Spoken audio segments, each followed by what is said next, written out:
Happy Monday, everybody, and welcome to Inside the Newsroom. I'm Maddie Paul. Inside the Newsroom, we bring you the trending stories of the Kelloland area, and we bring in our newsroom staff members to talk about those stories. So you get a behind-the-scenes look at how we put our stories together so that you can see them on our newscast and online. One trending weekend story that we need to cover right away is those tornadoes. Who saw those tornadoes? All those photos that you submitted to us were incredible, especially in the Clear Lake area. Our meteorologist, Scott Munt, joining us now to talk about everything that we saw on Saturday night, because that was the big night, right, Scott? Oh, yeah. Wasn't it quite the show, too? You mentioned if you're able to see those pictures and videos of those tornadoes. My goodness, great photos. But, of course, we want people to be safe, too. I can't remember the last time I saw a tornado hit the ground in South Dakota and looking so cartoony, picturesque almost. It's exactly what a tornado should look like is what we saw in South Dakota. Yeah, it was great. You know, those photos that we've been getting to the news station and the photos that, people have been seeing and the video people have been seeing. It's like, like a professional took the photo or, took these photos of these tornadoes that dropped into parts of northeastern South Dakota. And it's, well, here we go. Here's a couple of examples of those. And the neat thing, too, is it just wasn't on one side. I think we've had multiple views of these different tornadoes. Yeah, this was in Clear Lake, South Dakota. Isn't that something? That's exactly what I'm thinking of right there, that cartoony, touching the ground type of twister. It's almost terrifying, but when you look at it, it's also quite beautiful. It is. And unfortunately, yes, we have damage with it, too. Yep. And the Weather Service out of Aberdeen will continue to go out and survey the damage. I've read a couple of preliminary reports here. The one near Gary rated so far as an EF3. Wow. And they're still doing some damage surveys out of that. And this is the photo of the Gary tornado right here, too, we got submitted. Isn't that something? And they'll go out and do these damage surveys, and that's how they come out with that rating. It's based afterwards. You really can't look at a tornado and say, hey, that's an EF4, that's an EF5, what have you. You have to wait for it to go through, and then they assess the damage, and they come out with these ratings. So they have one near Gary rated as an EF3. There was another one, EF1, near Gary as well. The one northwest of Clear Lake came in as an EF2, and they're still doing damage survey, too. So that was the preliminary result so far. And there's the Coteau Lake that is not rated as of yet. So those are four that they are looking at to do some ratings on as they continue to assess the damage across northeastern South Dakota. Scott, do we know if there was just 4 tornadoes that touched the ground? Is that what you're talking about? 4, yes, 4 so far. And as they go out and do these damage surveys, they'll be able to tell, too, from what the ground looks like if they had any others touch down. Wow. And it's only considered a tornado if it touches the ground, right? If it touches the ground, right. I mean, look at that. That picture's fantastic. But again, stay safe. Wow. I'm glad that this one is taken from a distance. You know, Scott, I was out at a wedding this weekend. We had talked about this last time you came on Inside the Newsroom. And one thing that I got to see, I didn't see any of the twisters. I didn't see anything. I didn't see the funnel clouds forming in the sky, but I think I did see the system that was going through at the wedding at night. And we also have some viewers submitted photos about what I'm going to talk about, and that's the lightning that was out. I was telling you this morning, Scott, I've never seen lightning be so consistently it just kept going, right? Yes, it kept going. It felt like I was in a rock metal music video as I was watching, and I was like, I just need to get a guitar out and start playing. Maybe that was part of the special effects they had for the wedding. That's insane, and they got it for free too. And they got it right. But this was pretty incredible to watch. What kind of phenomenon is this? When you can see all those lightning at the same time, Scott. Well, a lot of that is cloud to cloud, not necessarily cloud to ground. So we still have positive, negative charges inside the thunderstorm, and Mother Nature's always trying to balance itself out, and it does it through lightning. So a lot of that coming in is cloud to cloud. When you have one cloud to outer space, that's known as a sprite. Okay. And those are rather interesting too. Very, very hard to see those, but a lot of that was cloud to cloud, and of course, with those thunderstorms we had, the ones that going from cloud to ground. But quite the show for this weekend. Things calmed down a little bit as we went into Sunday, and we're looking at relatively calm conditions to start this week. Good. We need a break. I You know, feel we like do. it's the line of that week. You And just need a break. If you want to go ahead and show the weather graphics machine, this is what it looked like during the evening hours on Saturday. We were following this thunderstorm, which unfortunately brought us the tornadoes.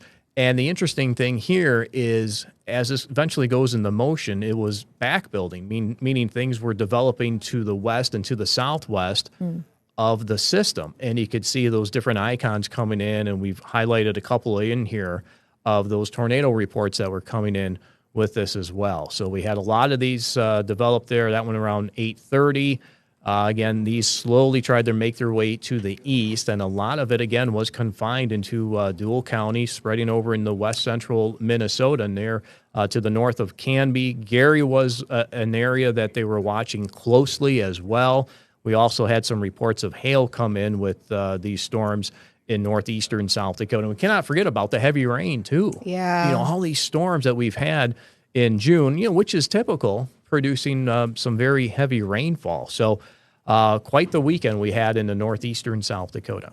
I keep thinking this is like an early preset to all the fireworks that we're going to get this weekend, Scott. Well, speaking of, I think if we go forward, go ahead and stay on the graphics here. Let's talk about the 4th of July. Yay.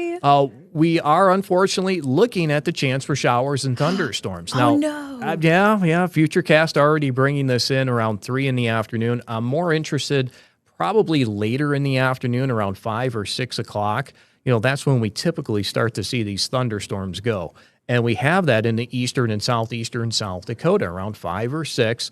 The model is thinking that will try to go away. I'm not buying that as of yet. I will continue these scattered showers and thunderstorms as we go through the late evening hours on the 4th of July. Along with it, we'll have to watch our temperatures as we'll start to warm. You know, we'll warm this week. Today's cool, 70s, lower 80s. But I think as we do go through the week, by midweek, we'll have our numbers back into the 80s and 90s for many locations. 4th of July, it's keeping some of these temperatures here in the 70s. You see that across eastern South Dakota, Minnesota, and Iowa. I think that's due to the model thinking we'll probably have thicker clouds during the afternoon. If we develop any of these rain showers, of course, that will help cool the air. And I think that is a result of why those temperatures are in the 70s in eastern South Dakota. Right now, I would expect numbers to be at least into the middle 80s in eastern and southeastern South Dakota. And look at the 90s that we have. 97 Canoka, 97 White River, 94 in Myrtle and in Wall. So it's also picking up on a lot of heat. Something else we'll have to watch, the thicker humidity. Oh, well, then I was about to say, let me go out west for that. But if it's going to be humid, might have to stay east. Yeah, let's go ahead and jump into the next graphic for that, too, is the dew point temperatures. You know, we dried a little bit with those lower dew point temperatures for today going into tomorrow. You can see how we have our numbers that will eventually fall to the 50s as we go through the afternoon. We'll have that drier air come in, riding those stronger northwest winds. We'll have a relatively dry day with dew point temperatures for tomorrow, but they'll quickly start to warm again as we get into midweek. Thursday, lower 70s. That's the humidity as we described that, you know, you'll wear that air as you walk outdoors. And there's Friday, those dew point temperatures, upper 60s to lower 70s. Maybe it'll make the fireworks look more pretty. Well, you know, we'll have the thicker, it'll feel like summer, you know, as it should. It should feel, you know, thick humidity during the summer months, and I think we'll have our temperatures at least in the middle 80s for many of us. Okay, well, good. What's your 4th of July plans? Do you have anything yet? I will be here in the morning and for midday, and then I'll just watch the weather as we get into the afternoon and evening. Good, because we need to celebrate, Scott. We can try to, maybe we could do some sparklers. Maybe not down here. I was going to say, down here, maybe not a good idea. The powers that be might not be too happy with that. I don't think so. Well, Scott, thank you for joining me at the digital desk to do this recap. And stay with us, viewers, for Inside the Newsroom, because we're talking about 2 political campaign announcements that have recently been announced in the past couple of days. Stay with us. You're watching Inside the Newsroom.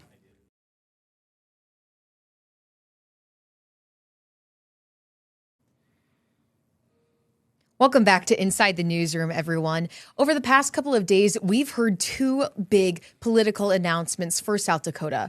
First, our South Dakota Attorney General Marty Jackley says that he is planning to run for South Dakota's United States House Representative seat. The fight is in Washington. Everything I see as Attorney General, from the methamphetamine and fentanyl across that southern border to the public corruption cases I'm dealing with in South Dakota, it comes from Washington, and I want to go be that voice in Washington to work with President Trump to find solutions.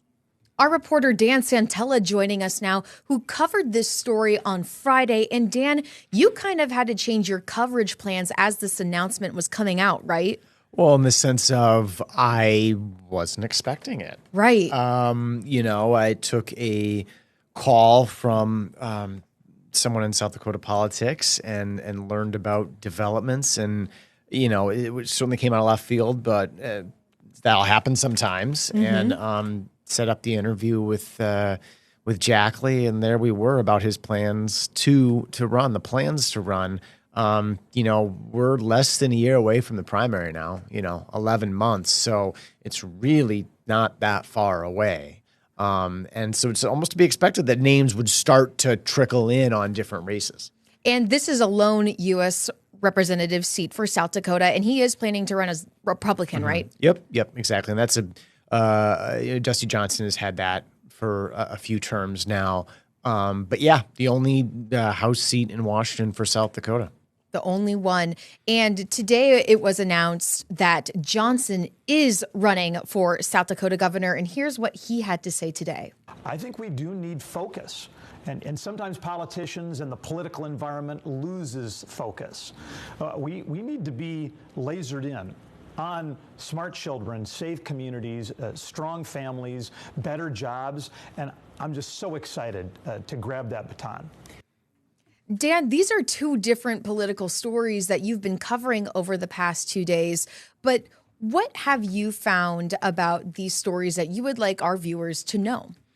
Well, we had heard from Dusty, I think he told our Carly Phillips a few months back that he was considering this, mm-hmm. right? We know he has a lot of money at his disposal as well. And so it's interesting to see kind of that, someone purposefully leaving a seat, vacating one that now Jackley is planning to seek out, right? So it's I don't know if musical chairs is the right term, but we have bigger names in South Dakota politics rearranging where they're going for, right? And so that really is interesting. We already have the gubernatorial primary for the Republicans is already starting to get a pinch crowded. We got Toby Doden of Aberdeen, Doden Investment Group. We have the Speaker of the House and Peer, John Hanson of the Del Rapids area, and now Dusty Johnson. We've heard that the man who currently is in office there, Larry Roden, has thought about running because he's eligible to. Of course, he took over when Kristi Noem left to join the Trump administration in Washington. So that could be kind of a crowded primary. And then with the U.S. House race, Jackley really the first one to throw his name in that because you're just checking off the FCC reports online. There's no one else who's filed paperwork for that. So, it seems like, oh, wow, 26, that's some time ago, November 26. Well, it's not really November, right? You got the primary first, yep. And that's in early June. And, we're now, less than 24 hours away from July of 25. Yeah. So 'tis the season. It's coming up. Yeah. And one thing about, you were talking about how crowded it may be feeling for the gubernatorial race. What did Johnson have to say about entering a race that is so crowded? He said something that I thought was interesting. He said, my politics are about addition and multiplication, drawing a contrast between that and say politics that are more that some people might see as dividing or taking away, or an us and them. And I'm sure people who might find themselves of different political persuasions might disagree with Dusty there. But that's clearly how he's trying to kind of orient himself and frame himself for the public.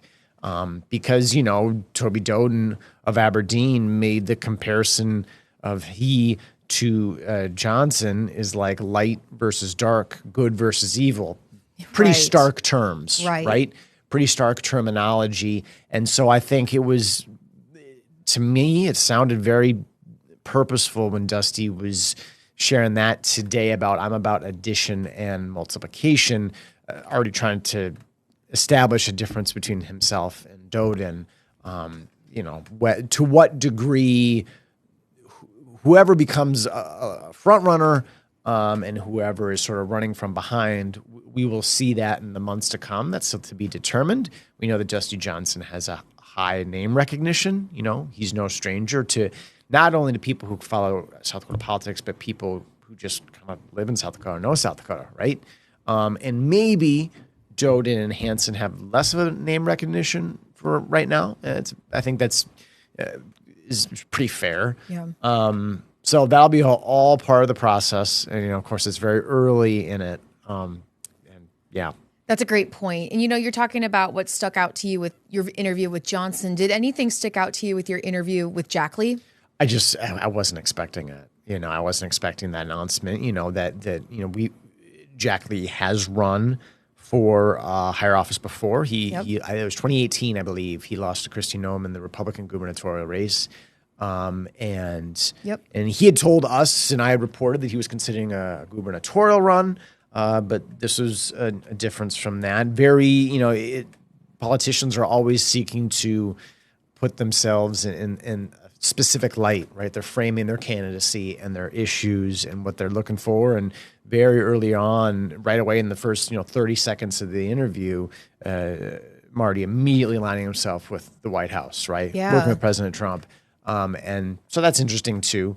I think that was, but just overall, that was, you never, in this job, you never know exactly how a story is going to shake out or how the day is going to shake out. I certainly wasn't expecting that, but now, that's going to be that. The Attorney General seeking to become the only member of the House in Washington. You are live today at noon, and we're going to see your report tonight at our evening newscast about Johnson's run for the governor's race. So everyone watching right now, make sure you look out for that story coming out tonight from Dan Santella. And Dan, thank you for joining me at the desk. Thanks for having me. Of course. And stick around, viewers, because still to come on Inside the Newsroom, we are talking about the opening of the largest park to come to Sioux Falls. Stay with us. We'll be right back on Inside the Newsroom.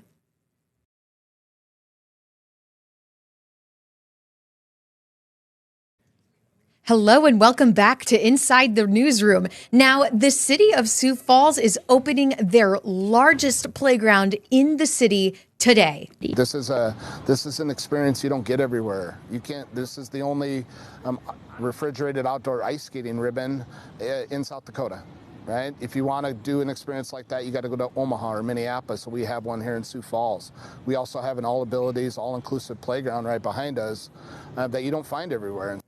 Joining me now are two reporters who worked on this story together on Friday, Kyla and Gracie, doing some dual coverage to make sure that you all got to see a behind-the-scenes look and preview at what you can expect for Jacobson Plaza, which, guys, is opening today. You guys got to play on the playground at least, right? Yeah, we did a little bit. I would hope so. I The climbed slides, on you climbed? Yeah, it was kind of scary. You could see in my little stand-up, I was gripping the rope. I was scared I was going to fall. While you guys were out at Jacobson Plaza, what was something exciting that both of you saw that you thought, I know our viewers should be looking at this? I think for me, it was the splash pad area. I know we've got some cool parks in town, but that splash pad is pretty unique. It's got like a lot of different features. There's like 3 different zones, I think, for different aged kids. So I think that the community will really like that. After, playing on the playground, they can hit up the splash pad. Kyla, what about for you? My favorite part was probably the park. It's like the largest one in the city, but if I was still little, I would have loved to play on that playground and all of the different like heights and climbing, the slides. It just seems such like a fun park. Now, you two both did separate stories about Jacobson Plaza on Friday. One, Kyla, you were the broadcast side, and then Gracie, you were more of the digital side. Could you both explain how you got to some differences in your story? How did you guys make your stories different, even though they were about the same thing? And then what kind of teamwork did you guys have while you were both out there? First. I would say we worked really well together. I asked her a bunch of opinions, especially with my stand up or what I should do with that. But I think my side of the story was more so getting picture or video of everything and more on how it came to be instead of the how much it was, when this can be kind of situation. Yeah. I think my side was more of just kind of the nuts and bolts of everything, what time places started, some of the financials. It was about $16 million project. So adding some of those numbers in there and then just getting a bunch of photos that maybe we could do some stuff with later on this summer and, for the rest of, the time that the Jacobson Plaza is there. But that's kind of how we distinguish our stories a little bit is she was talking to some of the leaders about how the park came to be. And then I did some of the just visual aspects of it and getting some of the information of, what times, the skate rentals and all of that kind of basic information. And then I think when we were out there, we were talking to our tour guide. He kind of took us around and then we spoke to him afterwards, but just kind of getting, those preliminary questions in and just kind of seeing how everything was put together in all of the different spaces before kind of going off into our own stories. Kyla, you're still an intern here at KELOLAND News. If you had to pick one thing that you learned while going out on the field with Gracie, what do you think is a skill or something you learned that's going to stay with you? Oh, goodness. I don't know. I liked going with another person, just getting another side. I haven't gone with a digital reporter yet, so seeing more of how she asked more in detail questions. She was off taking pictures. She was all over. And so it was cool seeing, how she was more in, I don't know how to explain it, but she was more in it, if that makes sense. In the mood, in the groove, maybe, Gracie? Yes. That's what it would be? Yeah. And Gracie, what do you think stuck out to you while working with Kyla on this story? I thought you had really strong questions and, being able, when you're on a tour or something, when you're talking with your source before you actually get them mic'd up and on camera, it can be kind of hard or a little bit difficult to maintain that conversation and keep talking and kind of keep everything moving along while they're trying to explain stuff. And I thought you did a really good job at, asking questions and keeping our source engaged while we were trying to get videos of everything. Gracie, you've had experience before of doing dual coverage with a reporter who does broadcast and then teaming up with you, someone who does a digital side. So for our viewers who are watching now, why is it so important for KELOLAND to have both those different sides as we go out and cover stories that may involve the same topic? Sure. Well, I think there are a little bit more. There's a time restraint on broadcast stories because they're going up in our show. So they are really focused on kind of getting the full picture of what they're trying to, whatever our story is. In this case, it's Jacobson Plaza. Getting those good sound bites and visuals and that stuff for their story. And then I think it's good for on the digital side of things to, like I said, kind of get more of those details that maybe don't necessarily go with the full package that is on TV, but there is still a place for it. We still want to get that information out to our viewers, and being able to split the stories up like the way that we did is a really nice way to get two stories out there, get both of our names out there, and get all of the information that we want to. And there's no maybe gaps where there might be if we were only doing one person covering the story. That's a great point. I feel like we should celebrate this, guys. I think we need to go outside, maybe check out Jacobson Plaza once again for the first time, at least for my first time. You guys are now, experts about knowing the splash pad and playground now, right? Is there anything else either of you would like to say about the opening of Jacobson Plaza? I would say that there is also an ice rink that they have up. It will kind of right now just be, a skating rink. You can rollerblade on it, they said. They might have some vendor markets, but when it comes to, about Thanksgiving time, when it gets colder, that will be filled with ice and will be a really cool ice ribbon that people can rent skates and go out on during Christmas. I think it'll be really fun. Awesome. Well, lots of fun over at Jacobson Plaza. Thank you both for joining me at the digital desk. And stick around, everyone. We'll be right back after the break.